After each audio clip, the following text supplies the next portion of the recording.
Show हो रही है आपको? Yes ma'am. Okay.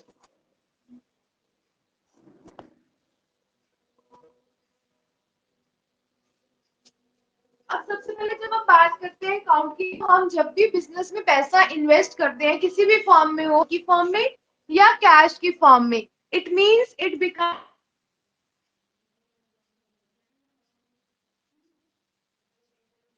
we have invested money into the business. Okay. अब नेक्स्ट हमारे पास अकाउंट का है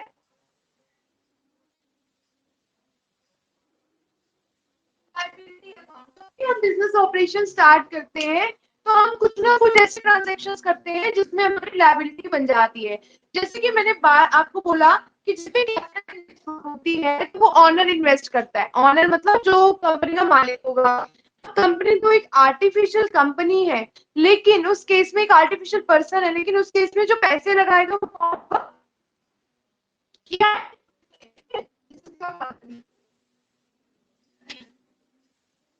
आपकी कंपनी सपोजिंगली ज़ारा।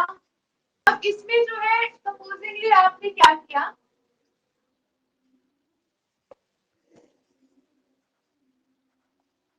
कोई पर्सन है, अनु ले लेते हैं सर, उन्होंने क्या किया, इसके ऊपर इन्वेस्ट मैम कर आपकी दिया। बात ठीक है, रुक रुक कर आ रही है। तो जब भी हम पैसा इन्वेस्ट करते हैं बिजनेस में, that becomes the capital of the business. और ऑनर ने जो भी पैसा लगाया होता है बिजनेस के अंदर, that becomes the liability for the company to take care of it. And उस केस में कंपनी की लायबिलिटी रहती है ये कि उन्होंने पैसा लगाया है, तो मतलब वो हमारी कैपिटल हुई। And that's why capital is regarded as the liability for the company. तो वो क्लियर है? मैम दोबारा बताना, आपकी आवाज रुक कर आ रही थी। अच्छा ध्यान, ये आपकी एक कंपनी है, ठीक है, कंपनी खोली आपने, 10 लाख रुपए जो है उस कंपनी में इन्वेस्ट कर दिए। वो 10 लाख रुपए जो इन कंपनी में आपने इन्वेस्ट किए, कंपनी की लिटिलिटी बनती है आपके लिए कि वो जो पैसे हैं उसको पैसे को यूज करके कुछ ऐसा बिजनेस ऑपरेशन करे थ्रू योर एफर्ट्स, ताकि वो क्या कर सके, प्रॉफिट में कन्वर्ट हो सके और ऑनर को कैपिटल जो है हमारे, वो मनी होता है that is invested by the owner into the business. अब समझ आया? Yes ma'am.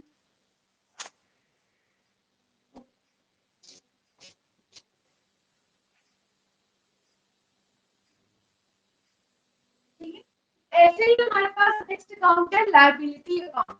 अब लायबिलिटी मतलब ऐसे हमारा मतलब हमारा pay obligation and obligation which I have to pay to someone. जैसे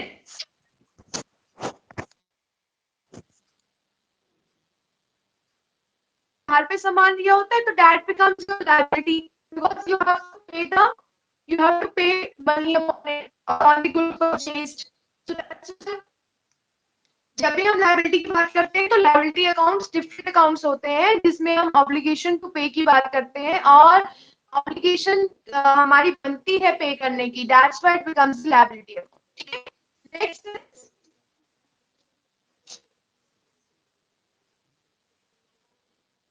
एक्सपेंस अकाउंट। मैंने जैसे बताया था आपको, रेंट अकाउंट हो गया, जितने भी एक्सपेंसेस होते हैं that becomes the, that are the stationery, office expenses, carriage outward, carriage in, everything is expensive. तो यहाँ पर जब भी कंपनी खर्चा करती है किसी की चीज के ऊपर, तो that becomes expense for the company. ठीक है,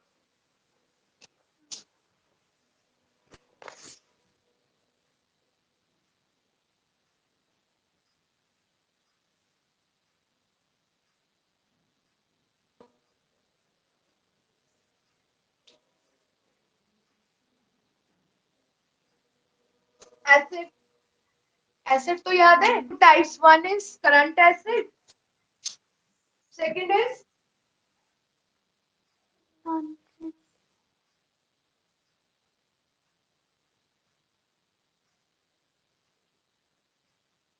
कंपनी में कौन सी एसेट होती है ना?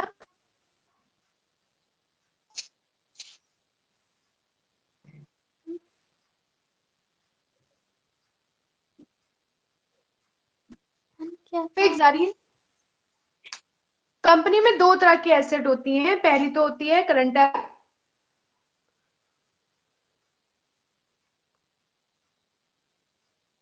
ठीक है, जहां आवाज की बता देना, आवाज नहीं आ रही।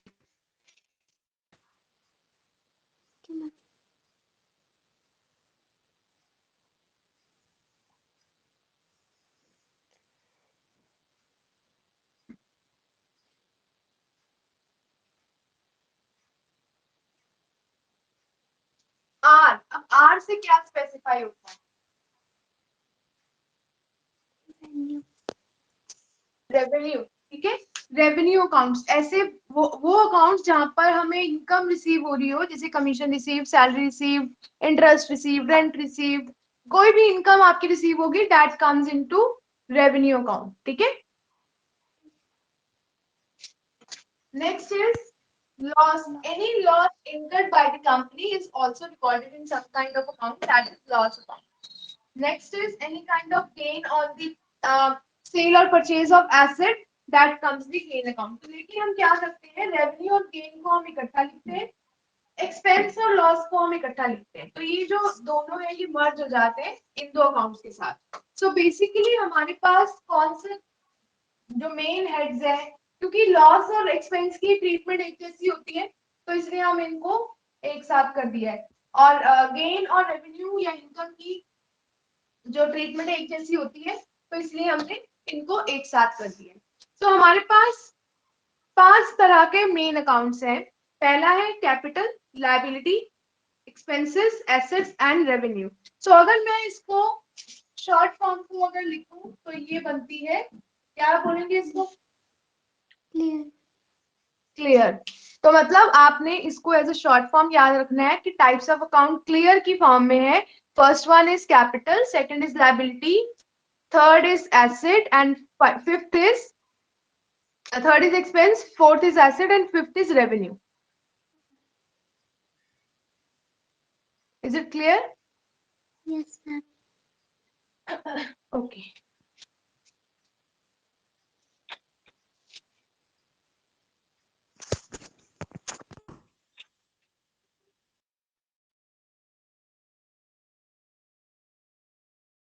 अब हम देखते हैं कि हम इनको डेबिट क्रेडिट, इन अकाउंट को डेबिट और क्रेडिट कब करेंगे, ठीक है। हम इनको डेबिट कब करेंगे और हम इनको क्रेडिट कब करेंगे?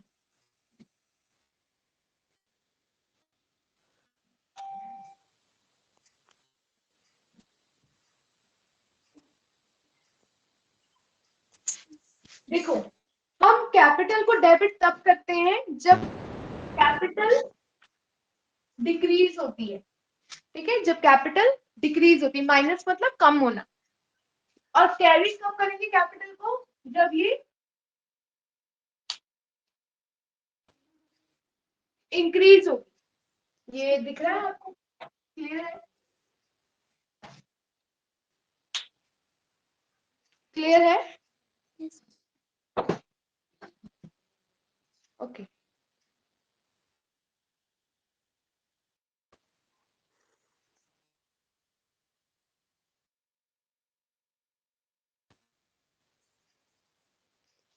इंक्रीज हो, ठीक है।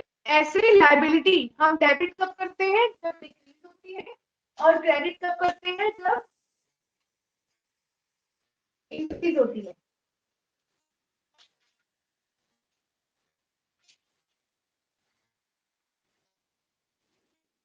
ओके। एक्सपेंसेस को हम डेबिट कब करते हैं? जब इंक्रीज होते हैं। और क्रेडिट कब करते हैं? जब ये डिक्रीज होते हैं। Getting my point?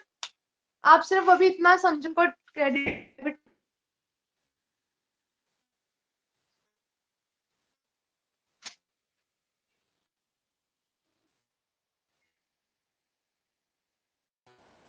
करें तो जब भी एसेट्स इंक्रीज होते हैं तो हम इनको डेबिट करेंगे, और जब भी एसेट्स डिक्रीज होते हैं तो हम इनको क्या करेंगे, क्रेडिट करेंगे। Okay, next is revenue. Revenue जब भी डिक्रीज होते हैं तो हम इनको डेबिट करते हैं, और जब इंक्रीज होते हैं तो हम इनको क्या करते हैं, क्रेडिट करते हैं। देखो समझ आ रहा है आपको?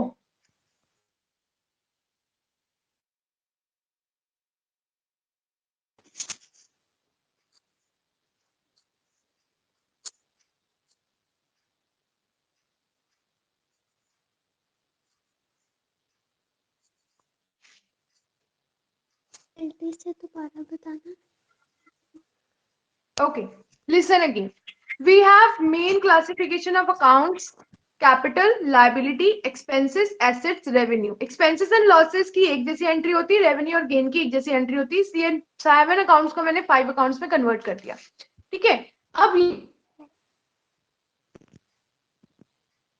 वो ये कि कैपिटल कि हमने कैपिटल डेबिट कब करना है, जब हम एंट्री डालेंगे तो कैपिटल को हम डेबिट कब करेंगे, जब कैपिटल, व्हेन कैपिटल, तो हम कैपिटल अकाउंट को डेबिट करेंगे, और हम क्रेडिट कब करेंगे, when it increases. Okay, next, कोई भी लाइबिलिटी अकाउंट, कोई भी लाइबिलिटी है जो हमने पे करनी है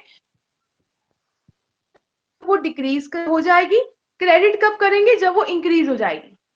इसको ना टेबल बना लेना आप, जैसे मैंने अभी बनाया है सुंदर सा, प्लस माइनस करके। ठीक है, और माइनस जब आप लिखोगे ना तो माइनस के आगे लिख लेना डिक्रीज, और प्लस के आगे लिख लेना इंक्रीज। तो आगे माइनस मतलब जब कैपिटल डिक्रीज होगी, या हम कहें कि लाइबिलिटी डिक्रीज होगी, इस तरीके से। प्लस का मतलब क्या है, जब कुछ भी वो अकाउंट इंक्रीज हो रहा है। ठीक है, अब यहाँ पर अगर हम बात करें लाइबिलिटी की, लाइबिलिटी अगर आपकी डिक्रीज हो रही है तो हम डेबिट करेंगे, इंक्रीज हो रही है तो हम क्रेडिट करेंगे। ठीक है, ऐसे ही आपने याद रखना है। सबसे पहले आपने ऐसे क्लियर की फॉर्म में याद रखना है। अकाउंट तो आपको पता ही है कि हाँ जी क्या है। Next is expense account. Expense account या लॉस अगर हो रहा है आपको, अगर तो ये इंक्रीज हो रहे हैं तो आप डेबिट करोगे, मतलब अगर आपको इनकर हो रहे हैं तो आप डेबिट करोगे। अगर ये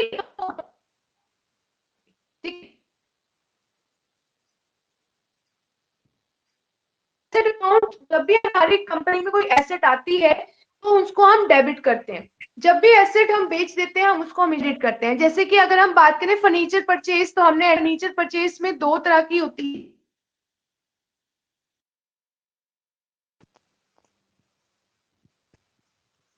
करूंगी क्योंकि पैसा मेरा खर्च हो गया। तो इसलिए एसेट अकाउंट जब भी इंक्रीज होता है, एसेट कोई भी इंक्रीज होगी आपकी डेबिट होगी, डिक्रीज होगी आपकी क्रेडिट होगी। ठीक है, नेक्स्ट इज रेवेन्यू। रेवेन्यू है आपकी इनकम गेन आपको एसेट से, जब भी और वो आपकी कम हो जाएगी, when any kind of decrease is there in your revenue, that will be debited। अगर आपको रेवेन्यू इनकम हो गया, आपने इनकम अर्न की है, तो वो हमेशा क्रेडिट।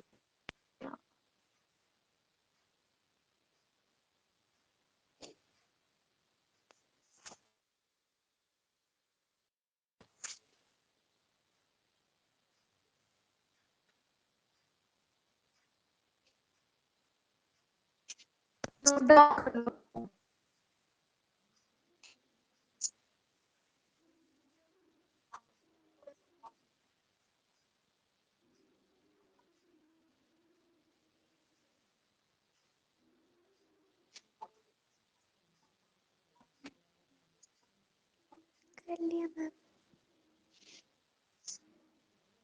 पूछो कोई डाउट है तो।